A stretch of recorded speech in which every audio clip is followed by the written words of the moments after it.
యుగాంతం క్షణమాత్రేణ ఏషాం కాలస్తు గచ్చతి జన్మాంతే ముక్తిరస్త్యేవ వెంకటాద్రౌ న సంశయః. అత్యంత పవిత్రమైనటువంటి ఈ జ్యేష్ఠ మాసంలో శుభోదయ వేళ దేవదేవుడైనటువంటి శ్రీమన్నారాయణుణ్ణి, కలియుగ ప్రత్యక్ష దైవమైనటువంటి శ్రీ వెంకటేశ్వర స్వామి వారిని పరిపరి విధాలుగా శరణాగతి చేస్తూ ఉత్తమమైన ఈ జ్యేష్ఠమాస శుభోదయ సమయాన్ని మనం చరితార్థం చేసుకుంటాం. ఈ జ్యేష్ఠమాసంలో మనందరి యొక్క ప్రధానమైనటువంటి కర్తవ్యం గోవిందుడి యొక్క గోవిందుణ్ణి, శ్రీమన్నారాయణుణ్ణి ఎంతగా భక్తి ప్రపత్తులతో ఆరాధన చేస్తామో అంత గొప్పదైనటువంటి మహాభాగ్య రూపమైనటువంటి ఫలాన్ని మనందరం కూడా పొందగలం. భగవత్ కైంకర్యం గోవిందుడి యొక్క ఆరాధన, ఇదే ప్రధానమైనటువంటి భూమిక మన జీవితం. ఇది మనకు ప్రాణాధారమైనటువంటి కార్యం. ఇదే మనం సుఖంగా సంతోషంగా బ్రతకడానికి ఏదైనా ఈ లోకంలో హేతుభూతముగా ఏదైనా ఉంటుంది అంటే అది ఏ భగవత్. ఆ మాటని మనం కాదు, సకల వేద ఇతిహాస పురాణములు వేదాంతములన్నీ కూడా నొక్కి వక్కాణిస్తూ ఉన్నాయి. ఆ వేదాంత సారమే గోవిందుడి యొక్క మానసపుత్రుడైనటువంటి ఆ వికనోమునీంతుల వారు చెబుతూ ఉన్నారు, భక్త్యా భగవంతం నారాయణమర్చి. సకల వేదాంత ఇతిహాస పురాణములన్నీ కూడా పరికించి చూసి వాటి యొక్క సారమును వడగట్టి ఒక విషయాన్ని నిగ్గు తేలిస్తే ఆ నిగ్గు తేల్చబడినటువంటి విషయము ఏమి చెప్తోంది అంటే, ఇదిగో మనకు వికనోమునీందుల వారు చెప్పినటువంటి మాటే, భక్త్యా భగవంతం నారాయణమర్చయేత్ తద్విష్ణోహో పరమం పదం గచ్చతీతి విజ్ఞాయతే. ఈ ఒక్క విషయాన్ని మనం పట్టుకోగలిగామంటే చాలు. నిజమైనటువంటి భక్తితో భగవంతుణ్ణి ఆరాధించాలి.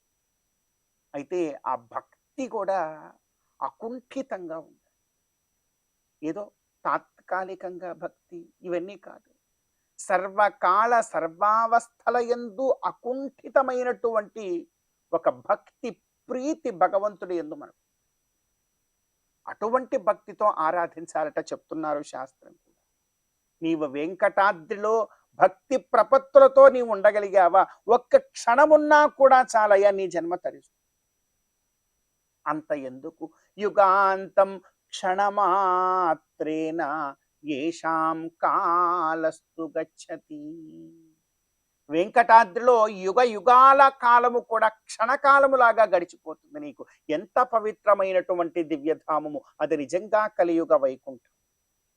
ఈ కలియుగ వైకుంఠమైనటువంటి ఈ వెంకటాద్రిలో ఎన్ని క్షణాలు నీ జీవితంలో నీవు ఇక్కడ గడపగలుగుతావో అంత భాగ్యవంతుడివి. అందులో ఏమాత్రం సందేహం లేదయ్యా. అంత గొప్పది వెంకటాద్రి. ఎందుకంటే నీవు మాత్రమే ఇక్కడ కాదు, నీతో పాటు ఉన్న భక్తులు మాత్రమే కాదు, ముక్కోటి దేవతలు ఇక్కడ వృక్షముల రూపములో, పర్వతముల రూపములో, రాళ్లరప్పల రూపంలో ఇక్కడే ఉన్నారు. సకల మహర్షులందరూ కూడా సెలయేళ్ల రూపంలో ఇక్కడ శరణాగతి చేసుకుంటూ ఉన్నారే.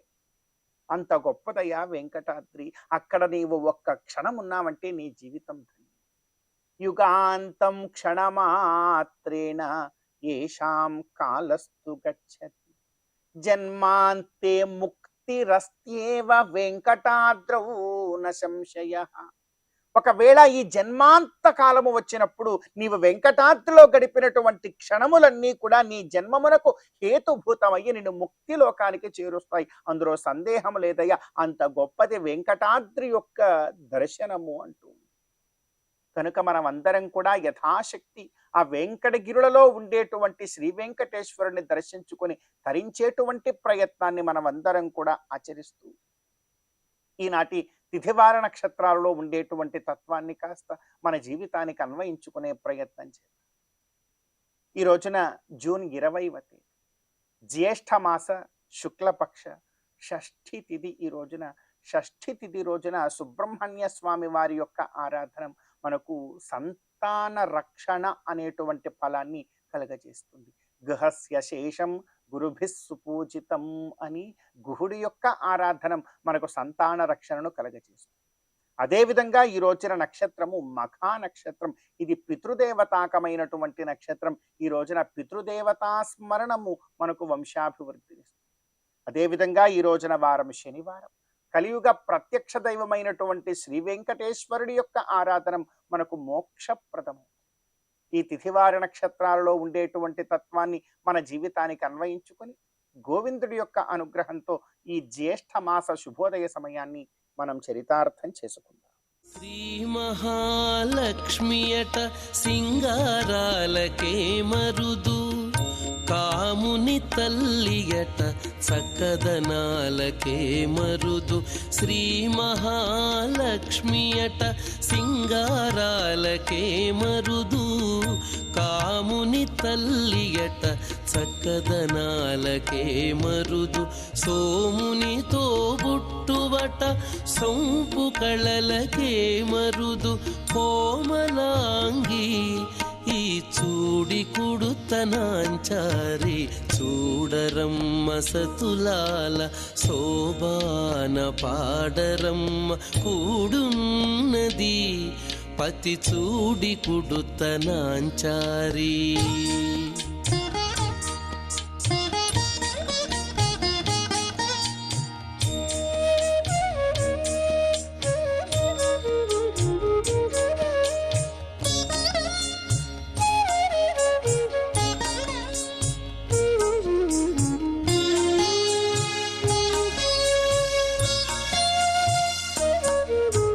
కలశాబ్ది కూతురట గంభీరాలకే మరుదు, కలపలోకమాతయట దయమరియే మరుదు. కలశాబ్ది కూతురట గంభీరాలకే మరుదు, తలపలోకమాతయట దయమరియే మరుదు. జలజ నివాసినియట చల్లదనమే మరుదు.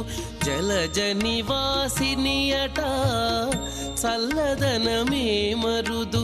కొలది మీరా ఈ చూడి కుడుతనాంచారి, జలజ నివాసినియట చల్లదనమే మరుదు. కొలది మీరా ఈ చూడి కుడుతనాంచారి, చూడరమ్మ సతులాల శోభాన పాడరమ్మ కూడున్నది, పతి చూడి కుడుతనాంచారి.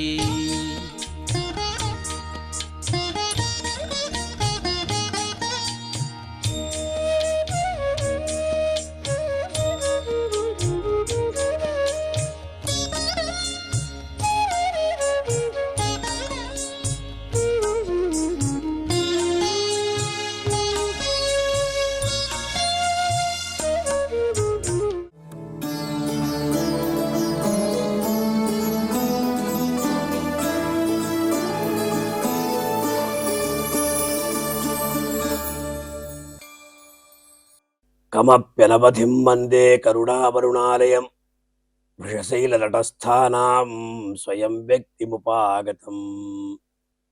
ప్రియ భాగవతోత్మలారా, భగవంతుడు మనకు మంచి నేత్రాల్ని ప్రసాదించాడు.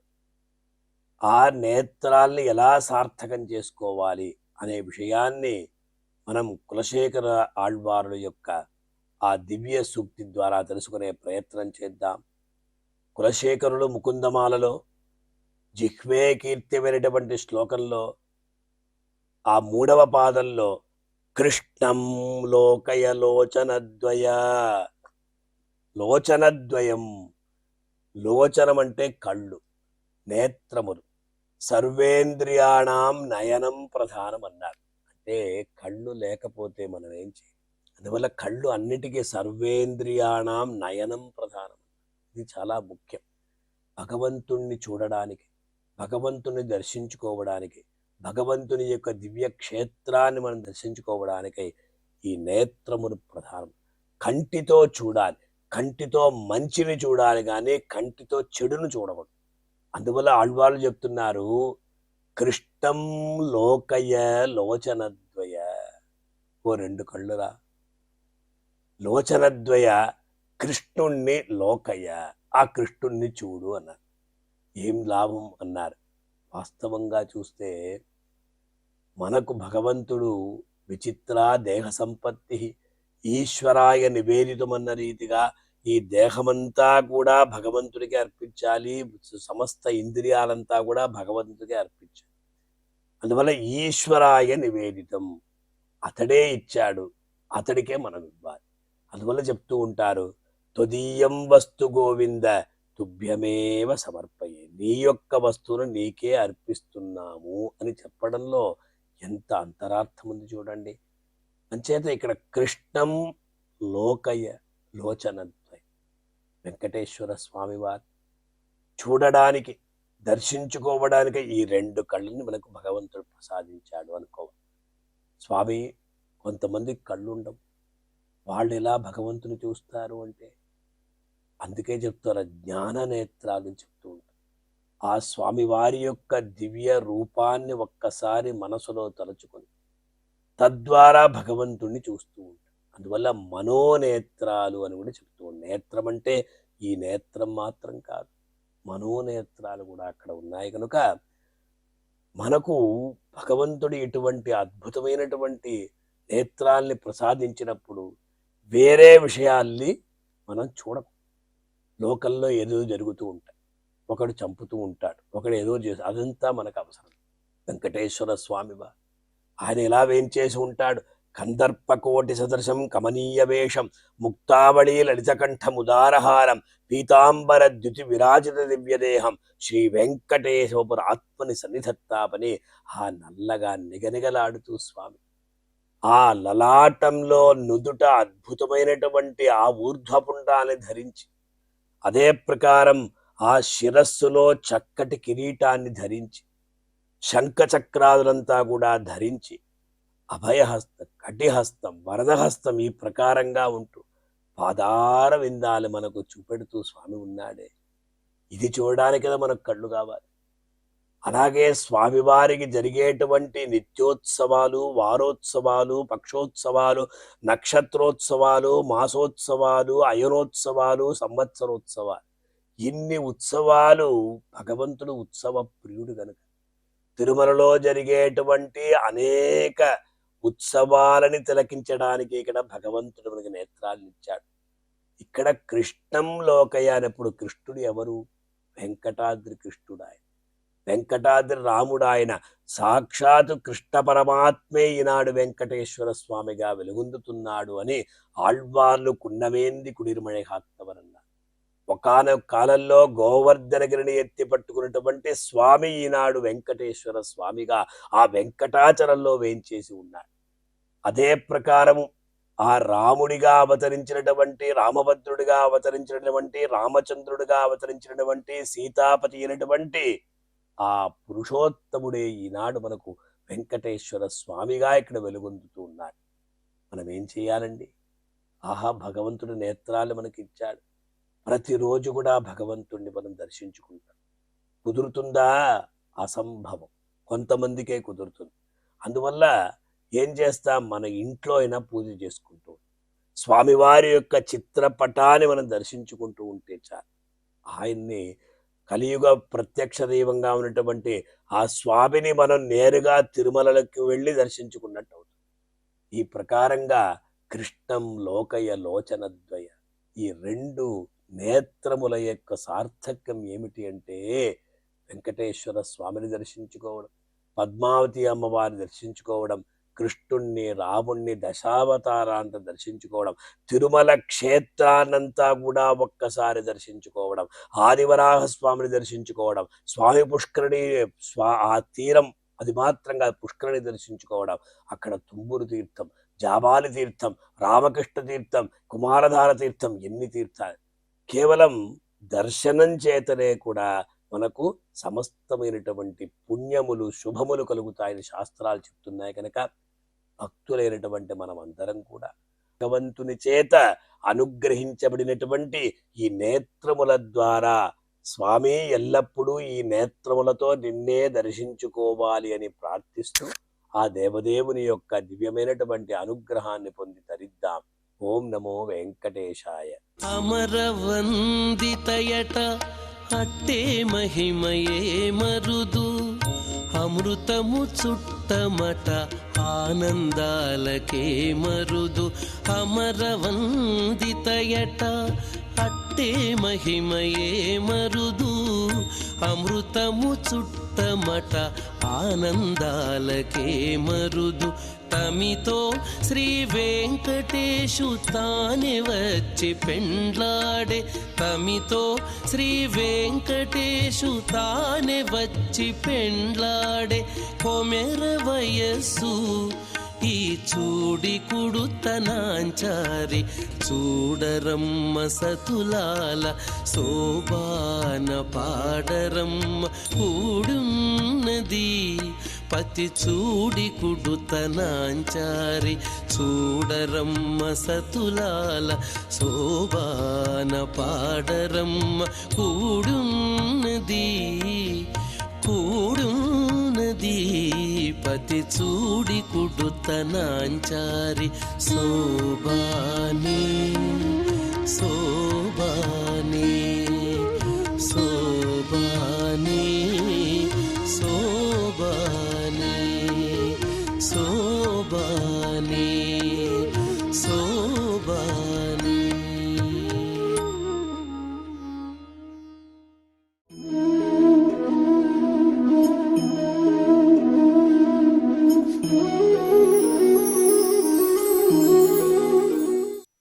నాస్తిక్యం వేదనిందాంచ దేవతానాంచ కుత్సనం, ద్వేషం దంభంచ మానం, క్రోధం తైక్ష్యం చ వర్జయేత్.